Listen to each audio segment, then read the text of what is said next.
Police officers and first responders wear badges to let their communities know they are here to protect and serve. But it comes at a price. Samantha Horwitz and John Salerno work with police departments across the country to bring valuable recovery, insight resources, and workshops. A Badge of Honor TV brings those professionals to you so we can come together and revitalize communities through a better understanding of what's at stake and what's required for repair. So take a load off and turn up your TV. It's about to get real. Hey, welcome to A Badge of Honor TV with John and Sam. It's Mental Health Monday once again, man. It comes around 4 times a month, and we got to stay mentally healthy. I want to start the show off by our condolences to the FDNY and to the NYPD. Both lost members this past week. You know, when we look at first responders, we look at the emotional, the physical, and the mental stresses that are placed on each and every individual that puts on that uniform each and every day. And one of those are going to take a toll, you know, either physically, mentally, emotionally, or medically. Over the years, we've lost so many to not only gunfire or to job-related injuries, but to the stress that was put on us throughout the years of service. So on behalf of A Badge of Honor, to the NYPD and to the FDNY, our sincere condolences go out to the families, friends, brothers and sisters out there. May you rest in eternal peace. We got it from here. Welcome, Sam. Yeah, absolutely, John. 2 tragic losses. So we're prayers to family and friends alike, coworkers, the department. You know, we've had our own frustrations, not only with loss, but on a different note. Recently, we've both noticed kind of the suppression of call it free speech is coming around again. And so hopefully everybody has joined us on either Instagram, Facebook, LinkedIn, X, our Rumble channel, or through the OBBM. We have made a conscious decision not to broadcast over YouTube, or how I like to term it, ScrewTube, because they've decided that they object to some of the commercials that we run. So we're just canceling you, ScrewTube. And shame on you, because we do put out great information. Our numbers have increased week over week, especially through LinkedIn. So, hey, LinkedIn family, Instagram as well. Keep tuning in on everything but ScrewTube. We'll keep you updated. But we want to say thank you for sticking with us. Even though we went through a bunch of changes, we appreciate it. And, you know, John, you talked about the different stresses that we face on the job. You and I right there in the thick of it. And one thing that I'll say we have in common, and we may have thought about a little bit, was our exposure to toxins, especially when you and I were down there at 9/11. And we kind of went on. I got to charge my battery. Oh, well, John's Keep going. laptop is about to go dead. So John's disappeared from the screen. But John and I both had exposure from 9/11. And, you know, we got hey, the air is safe. It's not safe. It's safe. It's not safe. Well, it turns out it wasn't safe. I had been down there, no masks or anything. John and a lot of the folks that responded after all had the respirators. And so the rate of 9/11 deaths continue from cancer. Why cancer? Because it is the exposure from the toxins. So we are going to talk about what that means for our law enforcement community. When firefighters respond to fires, they've got the gear on, they got the breathers on, the tanks, they're breathing clean air. When law enforcement responds to either fires or maybe, you know, they're kicking in doors, meth lab, we don't think about our exposure, right? We got a job to do. We just do it. And that is now being seen with more and more law enforcement officers suffering from Parkinson's disease. It's something that wasn't talked about. Certainly, I had no idea. And our guest tonight, we're going to open the can on this because our first responder community need to know, hey, this is real, how to protect themselves, and what to do if you find yourself, kind of with an illness. And without further ado, we are going to bring retired Detective Greg Lawrence on and Samantha Sonnett, retired NYPD in your neck of the woods, John. Greg and Samantha, welcome to Badge of Honor TV. Thanks for having us. Yeah, hi, thanks. You bet. Well, Greg, we'll start with you. If you could just give everybody your background, everybody's watching or listening on their favorite podcast app. I was in law enforcement for about 20 years.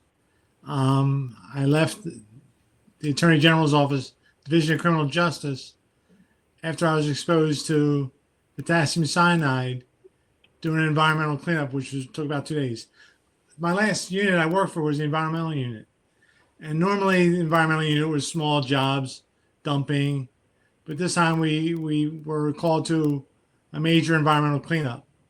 It was a 2-day cleanup, and we weren't properly prepared for it. And as a result, I developed Parkinson's almost 5 years to the day later.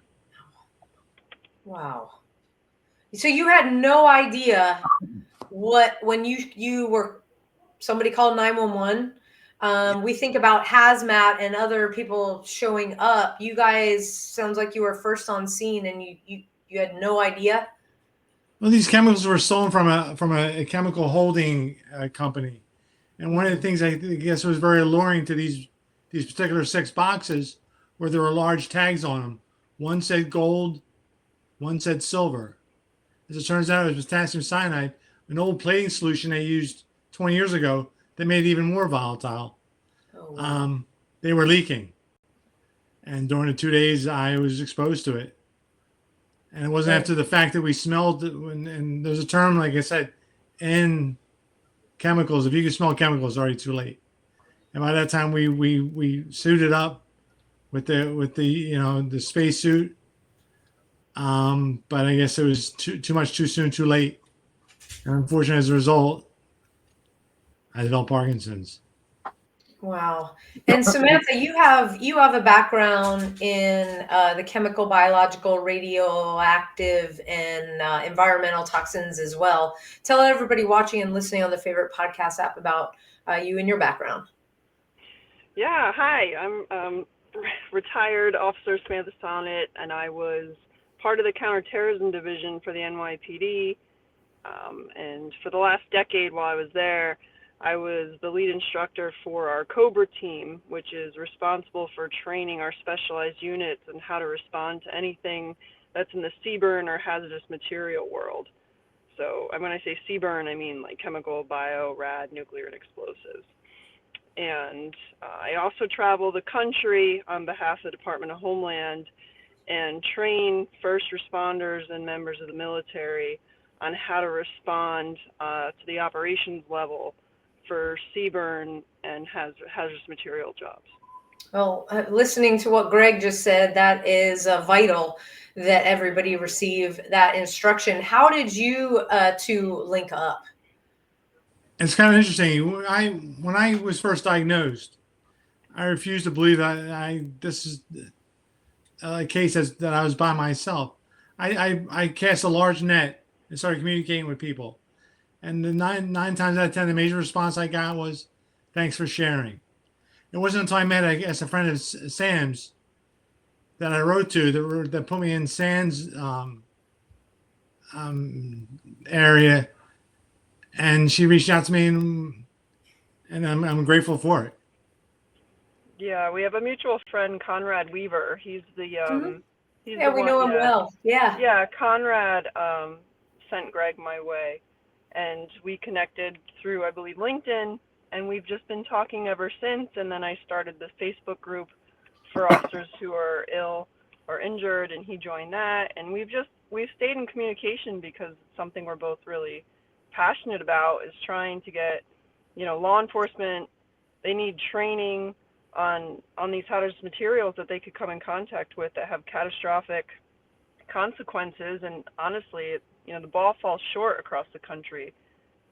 Yeah. Law enforcement is not receiving this training on the regular. Yeah, we got to take our first break. When we come back, John, I want you to weigh in on this you are a fire chief, from the fire side, because most people think about, again, that hazmat, the firefighters, but you are also NYPD. So Right. we're going to put that puzzle together when we come back after these messages. Stay tuned, everybody. We'll be right back. When you choose Patriot Mobile, you're not just picking a wireless provider. You're choosing a company that shares your values. It's easy to switch, and you can keep your number, your phone, and most importantly, your values. With Patriot Mobile, you get the power of nationwide coverage on all 3 major networks. That means wherever life takes you, we've got you covered on the same reliable networks you already know and trust. And when you need us, we're here for you right here at home. Our customer service is 100% US-based, because we believe that support should come from people who understand you and your values. At Patriot Mobile, you're not just another call, you're a priority. In today's world, where you spend your money matters more than ever, every dollar is a vote for the kind of future you want to build. Join the thousands of Americans making a difference with every call, every text, and every connection. Choose a company that shares your values. Choose Patriot Mobile.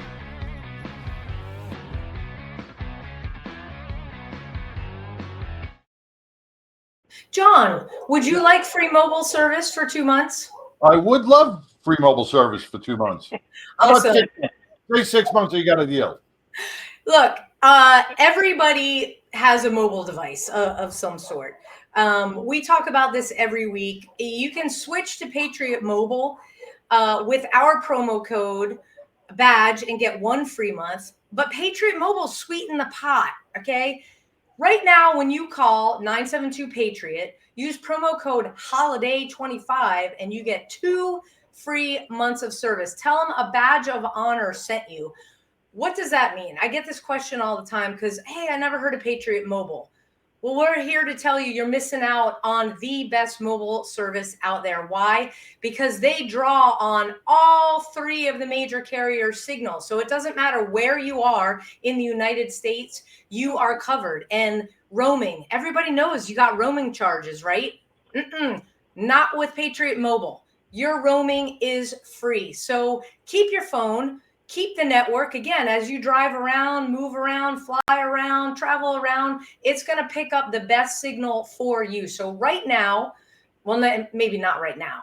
After the show is over tonight, you can go to patriotmobile.com/holiday25 on that drop down, check a badge of honor, or 972-PATRIOT, use promo code holiday25. Tell them a badge of honor sent you for 2 free months of service. It's 2 free months. Try them out now. Now back to the show. Hey, welcome back to A Badge of Honor TV with John and Sam, with Samantha and Craig. Before we left, we were talking about the hazmat issue in law enforcement. And Greg, you said this happened about 5 years ago. You were diagnosed, correct? I was diagnosed in 2020. In 2020, and then 5 years prior to that, but you were exposed about 5 years prior to that. Correct, 2015. 2015. Now, if this happened back in 1980 or 1985, I would say, okay, we didn't know. But you know what? 2015, anything from like 1995 and above, we should be training all of our first responders in every aspect of hazardous materials. We run across so much each and every day, and Samantha had it right. Law enforcement is so undertrained in the hazardous materials operations. Now, I'm trained up to level A, where I can get into one of those level A suits and a whole bit. And when I was getting that training, I would ask some of the guys on the NYPD, even if they knew what an SDS was, and nobody knew what an SDS was. The fire department. See, you don't even know, right? No. It's a safety data sheet. They used to call it back in the day an MSDS. Then they changed it over to an SDS, and it tells you everything about the chemicals. Fire department gets trained on that. EMS, some of those guys get trained depending on where they are. But the NYPD and most law enforcement across the country do not get ample training in this. And when they are first on the scene, and like Craig was, when if you smell it, it's too late, right? You've already been exposed. And we have to up the game on this. There are probably so many officers out there that are battling different diseases right now from line of duty exposures that don't even know that it was a line of duty exposure because they didn't do an exposure report, or they just blew it off and went to the next call.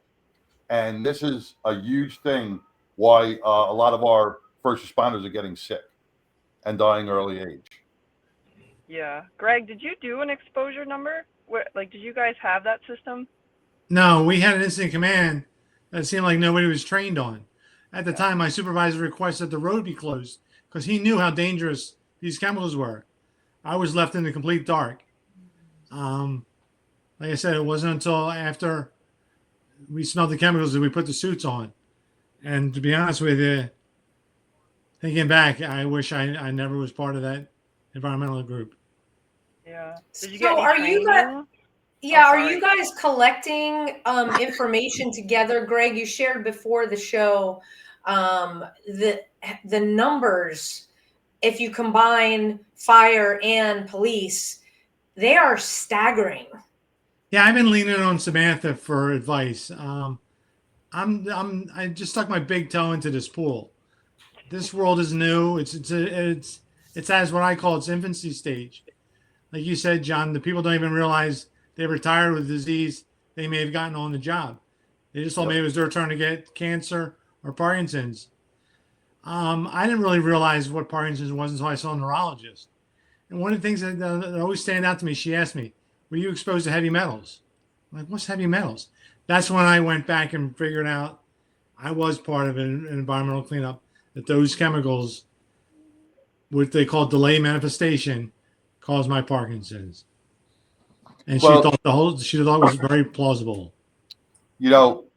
This may be a little off topic, but I'm sure Samantha will know about this too, because she got on a job almost around when I did, a little after me.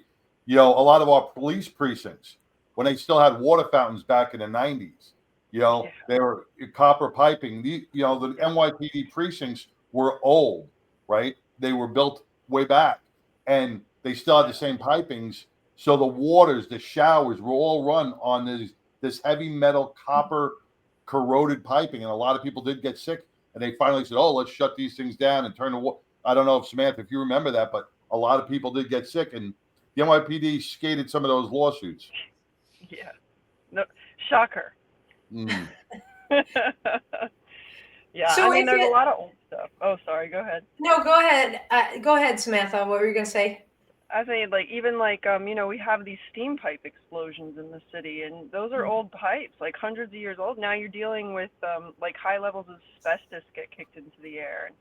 And, unfortunately with law enforcement, even though NYPD, a lot of them actually do have hazardous material gear, like what you would call a gas mask or a respirator, when they go to put it on, they're sometimes told to take it off because it's scaring the public, which is an issue too. Building explosions, steam pipe explosions.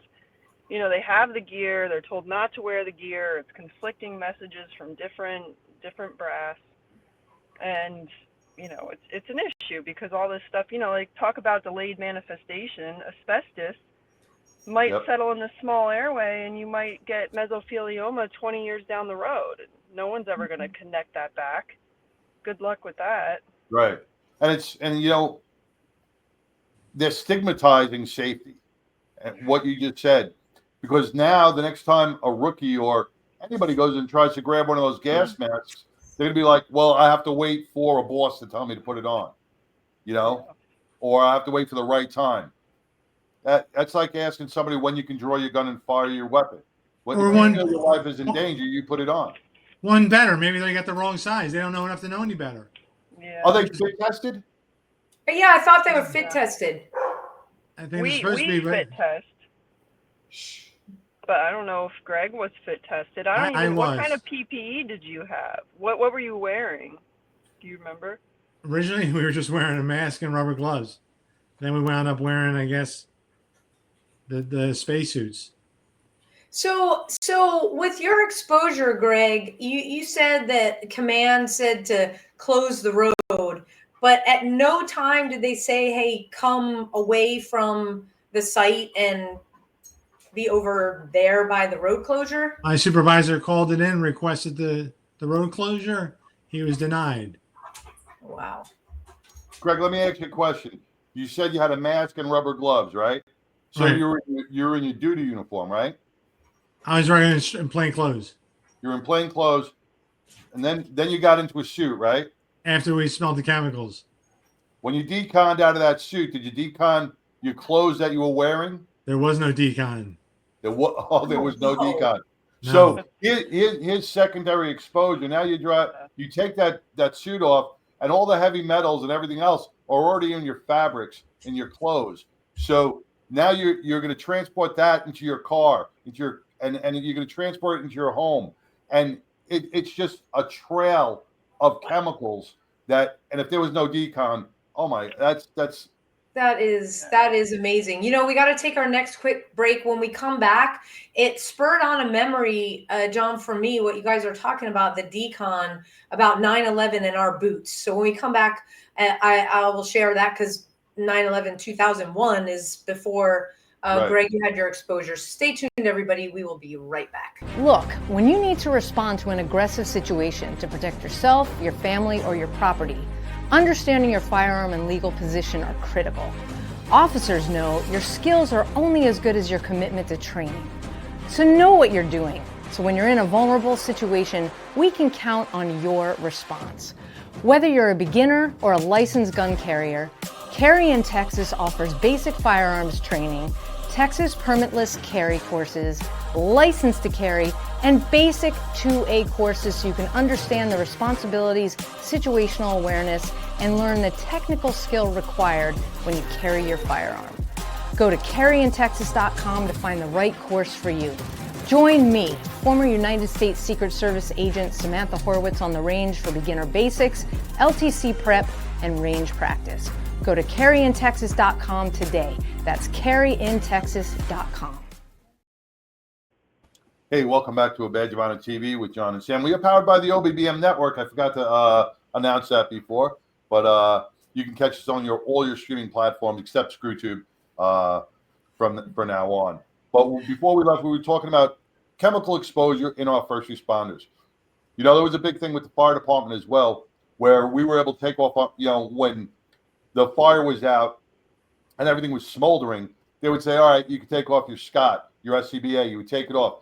That is the most dangerous time to start inhaling all the smoke. When stuff's on fire, a lot of that chemical is burning off. But it's when those smoldering stages, and so many firefighters rip off their mask once the fire is out and the scene is a little clear, but they're still inhaling those toxins. Car fires, all these things are exposed. Bring your exposure level up, and we are not testing. No one's testing for exposure levels. If you've been, if you inhaled anything, you should be going every 3 months for at least the first year. You check your blood levels to find out your toxicity in that, and we do not do that. So we are not protecting our first responders. And Craig, I'm so sorry this happened to you, but this is a result, and I'm sure there are so many out battling the same thing because of an on-the-job injury like this.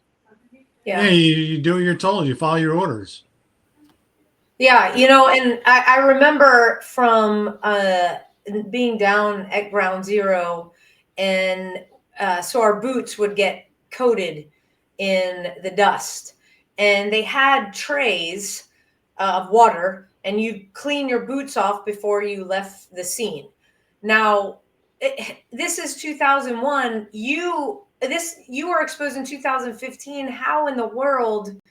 Like, it just seems like could people just be that blind? Because we went from 9/11, all the stuff in the air, to anthrax, and you're on a not routine call. I don't get it. Budgetary items, budgetary. They prioritize their budget, and like you always said, this is right behind the paper clips and the pencils, right below that. When they talk to hazmat, because they look at law enforcement as, you don't need that training. You're not the ones going in. No, but you're not the ones going in, but you're still breathing that same air. You're still in that same vicinity. You know, you're still in that same product environment. And they don't, you know, until you guys do this. And Samantha, I commend you for bringing this out onto Facebook, for exposing the truth like this, because hopefully somebody in a high command will recognize this and go, you know what, we've been slacking. We have to train our people like this. Yeah. I mean, especially in a unit like Greg that you were in, right? I mean, Yeah. was dumping all that, I'm sure there was a lot of situations where people would dump stuff that you don't know what it is in a park environment, right? Like, Exactly. They treated us like it was a complacent dump call. right. And it wasn't until later, after the fact, they realized these chemicals were leaking that they react. And remember, this is a 2-day cleanup. The first day there was no protection. They only wore protection on the second day after the smell. Wow. And then Well, it's a 4-hour exposure, you know? yeah. It's crazy. Well, with what it turned out to be, I mean, gosh, that's like 1 hour. It's a lot. Samantha, Well, with they your should have known their threshold limit values. They should have known the ceilings. They should have known, you know, there should have been monitors there. There was a monitor there. It went off. Huh? The monitor went off. That's what prompted them to put on the spacesuits. There should have been a backup team to get us in case we passed out. There oh my weren't. Yeah, there gosh. should have been a RIT team. Yeah. You should have a RIT team for sure. I mean, That's the thing, you know, That's OSHA. potassium cyanide's nasty stuff. Potassium cyanide is basically hydrogen cyanide, because as it off gases, it's gonna, as it interacts with the atmosphere, it's gonna become hydrogen cyanide. Or if it absorbs through your skin, which it's completely capable of doing, and it interacts with the, you know, your intestinal tract with the gas or the acid, now it's going to become hydrogen cyanide inside your body. It's going to off gas. Yeah. And I mean, it's Well, every with route of entry should have been covered. that and Greg, we should say that you are with an agency of the state in New Jersey, so they had all of this at their disposal. But Samantha and Greg, what you're seeing in this group, I think about just kicking in doors, serving warrants. You know, we know the anthrax, the powder, but what about the labs? If you're going into a meth lab and you know, because you're serving the warrant on it, how do police officers, because it's not the fire department kicking in the door, how do police officers adequately protect themselves when they kick that door in? Yeah. What would be the protocol? You back out. Oh, okay. You don't go in, you back out, because we don't, like John was just talking about, and Greg was just saying with different monitors and stuff. You know, you need, whenever you're going to a drug lab, the first thing I think about is the atmosphere explosive, right? Are we in a situation where we have an upper or lower explosive limit in that area? Well, you don't know, because you're law enforcement. You got to back out and wait for those monitors to show up.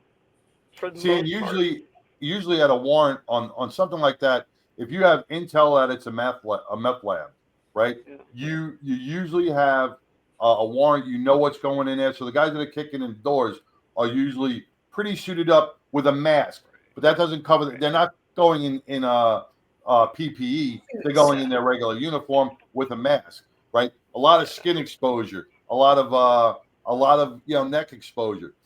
But how about the rookies that just stumble onto a meth lab? Well, they stumble onto these things, right? Or how about a rookie who finds fentanyl in a car stop?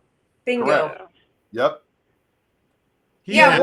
What is the industry standard for that? For fentanyl? Because it's everywhere. What's the long-term effects of finding fentanyl? I mean, well, other than death. Exactly. Like right there. Yeah. Well, Narcan. I mean, that's why I'm giving. But see, here's and this is a great topic, because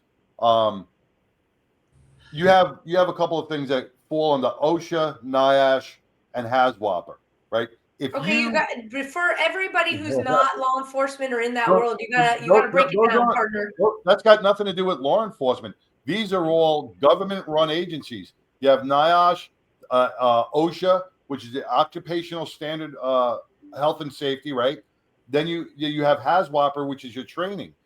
It's HAZWOPER training, but if you have a chance through your job that you could be exposed to any chemical, hazardous chemical, you must be informed. You must have one of these classes, right? So if these guys aren't being trained in HAZWOPER, if they're not being trained of the NIOSH rules and all these things, they don't know. So they're being uninformed. They're uneducated, and that is the department's fault because they run into things that they don't know, like with fentanyl. They don't know what it is, but could they run into it? They have to learn how to identify it and how to be able to be prepared to protect themselves. Well, there's the awareness level and the technician level. Right. Yep. There's an awareness level and a technician level. And every person on the street should be trained to technician level because they don't know what they're getting into. Or at least operations level. I mean, or at least operations level, right? We need ops. We need operational level, which, NYPD does for the most part. Most of the other police departments across the country, especially, the majority of police departments across the country are small, but way under 100 cops. And they just don't have any kind of hazmat, CBRNe, WMD element. And they rely on mutual aid, but they still need at a minimum awareness training. You should understand how to read placards. You should understand what containers are. You should have a functional knowledge of the ERG. Yep. You should know what safety data sheets are, the basic signs to look out for of exposure. But a lot of guys don't even know what those numbers on a placard is. No, they don't know. They don't even know what the 4s, the 3s, what the colors mean. They don't even know what that is, so they'll just walk right in. Yeah. And we got the drug testing kits. We got trained on that a little bit with Secret Service. We got to take our next break. We'll come back and we're going to continue to peel the layer of the onion back when it comes to Parkinson's link to our law enforcement officers out there. Stay tuned. We will be right back after these messages. Leftovers again? It's time for something we haven't had in a long time. It's time for something right. It's time to make the right choice. OBBM Network TV is always the right choice. Choose right.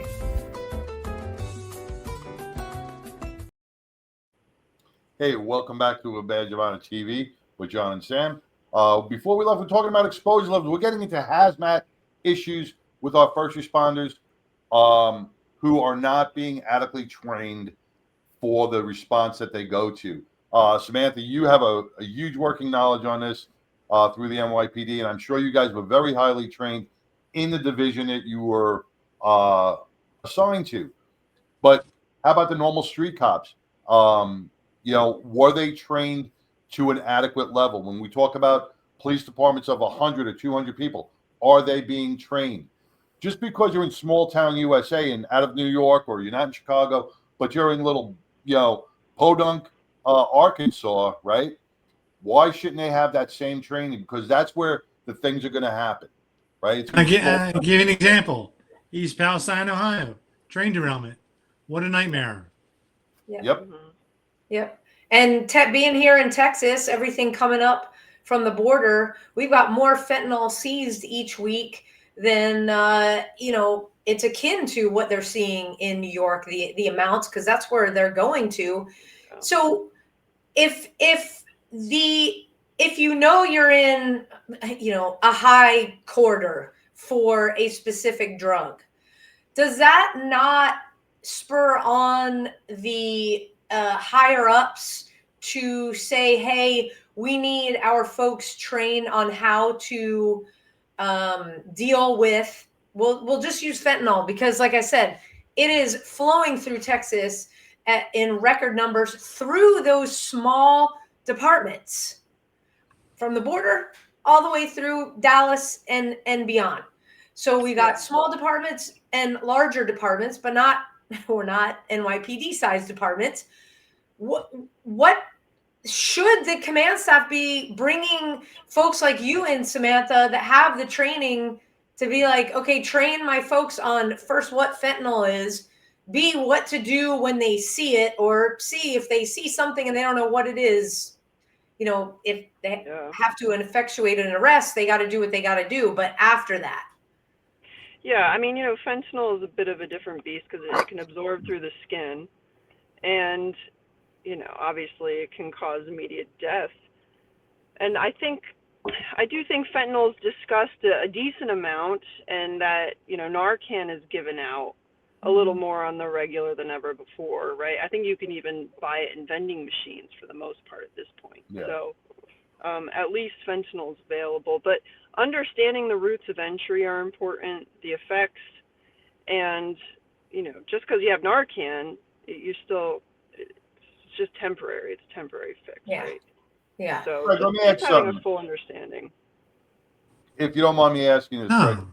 because you brought up, Samantha just sparked something to me. You know, when we talk about short-term and long-term effects, right? Right. How long after your exposure did you start noticing some signs or symptoms, or did this pop on a routine? It just popped in. I want to say that maybe occasionally I'd have a muscle spasm. Was it Parkinson's? Was it a muscle spasm? I don't know, but it just came on and it never stopped coming. Did it come on rapidly? Did it come on gradually? I would say it came on rapidly. Interesting. Wow. But there again, cyanide is a neurotoxin. It's a little more directed in the central nervous system than your average toxin. So to some degree, I got like a double whammy.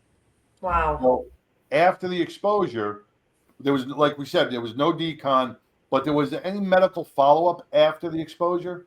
In fact, it wasn't until I went back to the report showed nothing that really actually happened. The only fatal mistake was in his report, he smelled the chemicals. With that sealed the fate of that report. For the most part, we as police officers, we should do more supplements to anything we're exposed to. Who goes back and reads their supervisor's report? I never did. I wish I did back then. But I have a good friend. He's so in tune to what I went through. He does a supplement report if he gets a tick bite. Just because human resources are going to remember.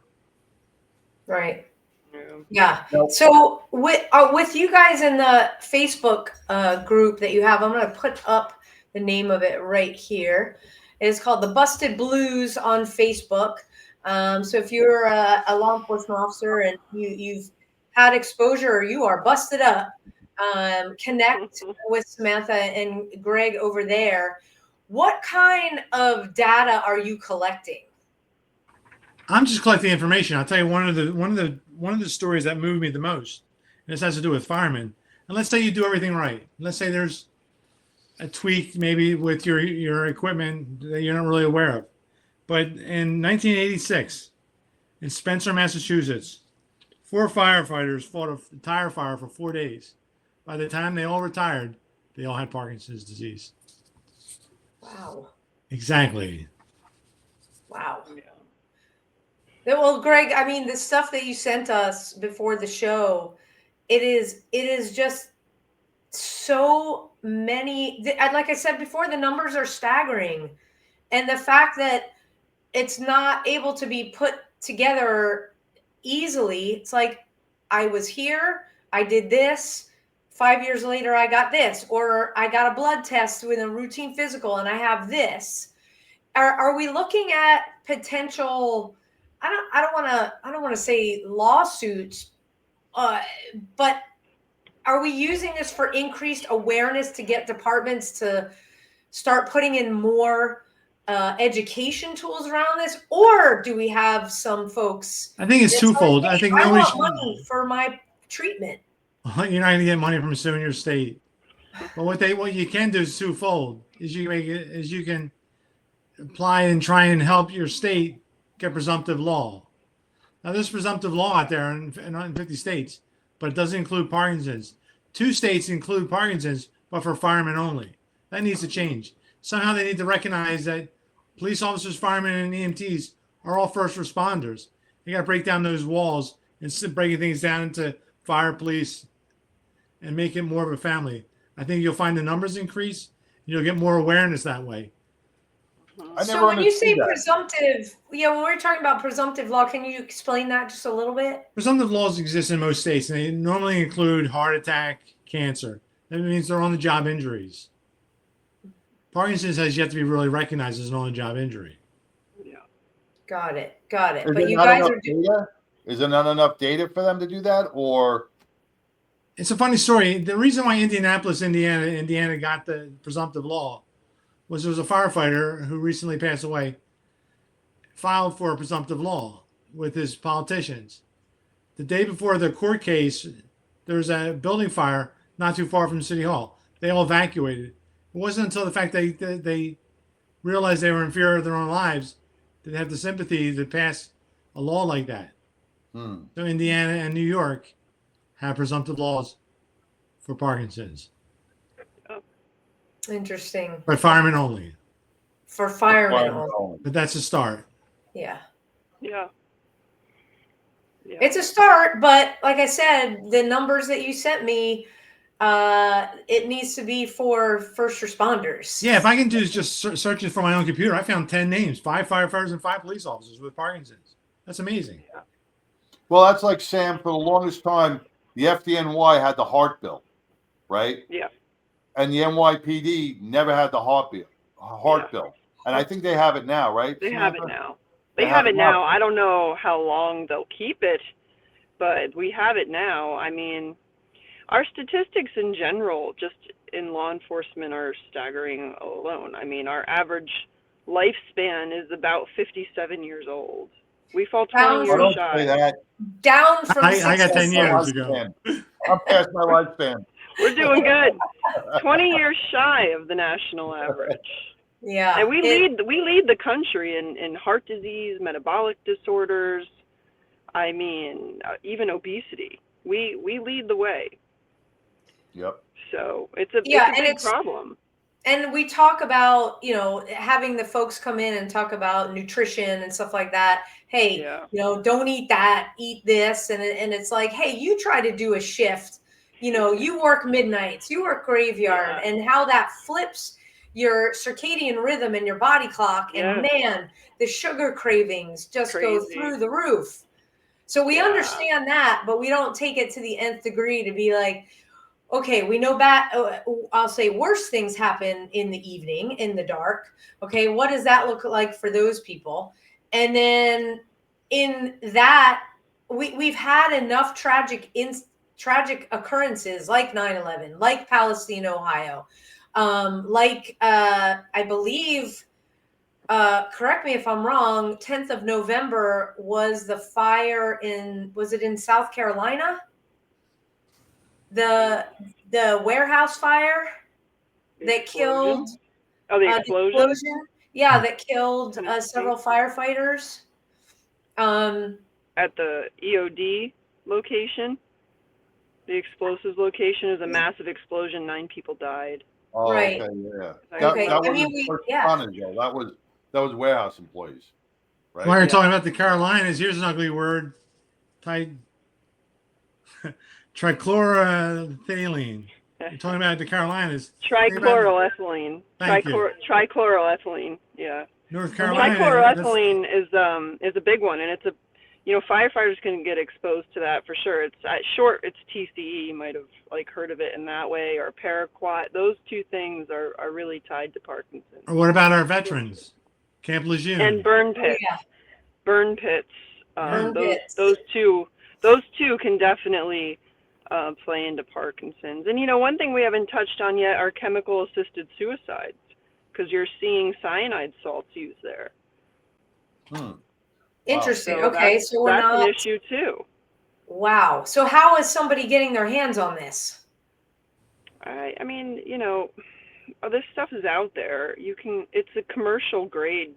It's not that you can just walk and buy them, but people are getting their hands on it, and they are using cyanide salts for suicide. So in a confined space, in a car or a bathroom, because it'll off-gas it. Like I was saying, with potassium cyanide, right?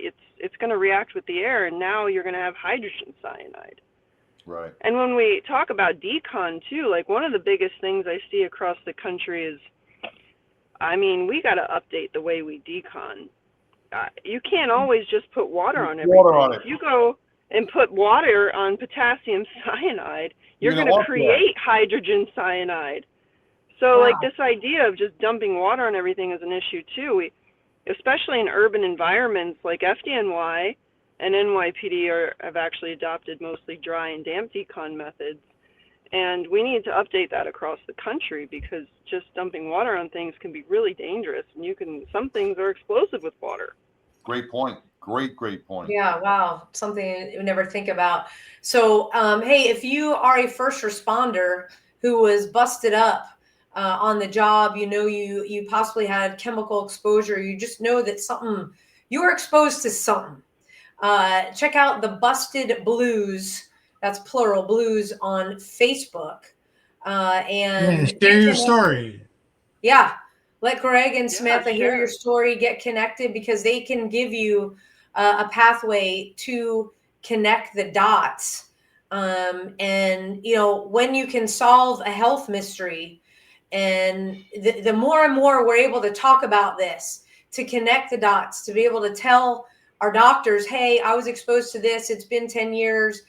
And most of the time, the blood test, am I wrong? But the blood test is going to show something's not right, whether you have metal or something else is out of whack. Is that correct? Well, years later, I was so past any recognition of any blood left in me. But see, without an exposure report, and this is where we go wrong. If we do not fill out, if first responders don't fill out an exposure report, right, 10, 20 years later, paperwork disappears. They can't tie it back. And they're going to say, well, it's from something else, or they're going to say it's from something else. So that's why those exposure reports are important as well. If you come in contact with any chemical, you have to document that and keep that on file, because that's your only evidence. Yeah. Wow. And God, hell, look at 9/11. We still are fighting for our rights for 9/11. We had to go to bat for Zadroga. So something as big as 9/11, they still fight back on it. So something that's on a smaller scale, that's spread out, that could be caused by genetic factors or whatever, they're always going to try and fight against it. And Greg has been fighting this a long time, and they even took away your medical benefits for a while. For 9 months. For 9 months, no medical. No pay, no medical. That is crazy. Yeah, filing for accidental disability. So this was never considered an on-the-job injury? It's considered on-job injury, but it took a long time to prove it. The burden of proof was on me. Yeah. And everything they had asked, they write a letter. I became very versed in writing the state letters that I finally, because remember, you're going past, when you with delayed manifestation, you're going past their recognized date that you can file. Sure. Let's say you had 5 years. I did 5.5 years. Got it. Yeah, it's always that timeline that you're up against. So, John, great point. Just like we have to be our own kind of mental wellness advocates, we have to be our own advocates when it comes to any type of exposure on the job. And you hate to be that way, but you're absolutely right. Yeah. And, real quick, John and I joke around that, coffee cures all, right? So we got our East Texas Legends coffee here, and we talk about Ben and Amanda Holmes and their journey from Ben's Marine Corps service and law enforcement career, overcoming PTSD to finding a purpose in ranching. And they identified that they needed a local coffee brand. And so they're opening a shop here, I'll say very soon. Okay, I'm going to put this up, and it's in Lindale, Texas. Their mission: inspire purposeful conversations over coffee. Drink coffee, be legendary. Go to etxlegendscoffee.com. use promo code BADGE, get 15% off. That's 15% off coffee and swag. They'll ship it right to your door. And it is great stuff. Hey, we want to thank you, Greg, and thank you, Samantha. I'm going to put up the Facebook banner again right here. Yeah, and real quick, if I just thank Samantha for everything. This is her baby. This Busted Blues on Facebook is her baby. Well, let me ask you, what could we do? Me and Sam, we have this platform. We what could we do to help even a little bit to get the word out? What could we, besides this program, besides what we're just putting out, what else could we do? Is there something else that we could help you fight for? I would say just keep doing what you're doing. Let the word get out. Yeah. Thank you. And, you know, I do. I mean, I travel the country right now with the consortium. You know, the government has this consortium, which is the Center for Domestic Preparedness, Texas A&M's Extension Service, New Mexico Tech, right? That's all part of the consortium. And the purpose of the consortium is to bring free training to first responders across the country where there are training gaps that exist because it doesn't exist in the budget. So it's federally funded training, and it's there. I can book people to have hazardous WMD and hazmat operations training completely free of charge to the pro board level where we come to you and your department. That's fantastic. That's huge. If people want to reach out to me through LinkedIn or whatever, we'll come train your department. As long as we have 25 butts in the seat, that's the only requirement. And more can be done in the police and fire academies too. Absolutely. All right. So connect with Greg and Samantha through the Busted Blues on Facebook. You can also get them on LinkedIn and get that free training, folks. Take advantage of it. So Samantha Sonnett, Greg Lawrence, thank you so much for joining us tonight. And again, taking the lid off of a problem that not a lot of people know about, but they know about it now. Maybe we can make a difference. Absolutely. Thank you so much. We will definitely be in touch soon. Thank you, guys. All right. Thank you. Good night. Bye. So this was fantastic. These are the kind of things we talk about. Mental wellness. We know this stress and the toll that our jobs take. We don't think about exposure, and this is huge. So thank you again, Greg. Thank you again, Samantha, for coming on. You know, we started this show wherever you're watching. You can't watch on ScrewTube. Like John said, we're done with that because they're clamping down on freedom of speech and our right to be supported by those commercials that you see that support us in turn. So wherever you're watching from, go ahead and hit that like and subscribe button. We are almost there on Instagram. Thank you, Instagram family. Keep hitting that follow button. We very much appreciate it. Hey, tomorrow is Veterans Day. Take the time. Thank a veteran. Thank you, every single veteran out there. Fought the good fight that allowed John and I to do a show like this every single week. What can you do? Through our partners at Carry the Load, that's carrytheload.org. You can join the 100,000 meter challenge. Move in honor of our veterans. You can run, walk, swim, bike, ruck, row, get out there and move. So it is a fitness challenge in honor of our veterans. Easy to sign up. Again, actually go to our website, which thank you for patience with the website. Is brand new. Check it out, abadgeofhonor.org. Scroll down, you'll see Carry the Load. Just click on their logo and you can register for that 100,000 meter challenge. I'm starting tomorrow. It's going to be fantastic. We can't do this without our partners. We can't do what we do at A Badge of Honor without you all and your dedication to our first responder families out there. So every penny that you donate through the website goes back to our programming. And we've got amazing programming where we're inside the departments working through an 8-hour TCOL certified workshop talking about mental health, wellness, and resiliency, how to build that strength component for a long healthy career. Also, if you're in peer support, you want to check out our peer support leadership program, also 8-hour TCOL certified, and we can set that up if you want private workshops. So thank you again for all that you do. Forever Fierce, we talked about this last week with our partners. So foreverfierce.com, I believe they sold, well over, I want to say last told it was, I saw 100, but it's more than that. The sweatshirts.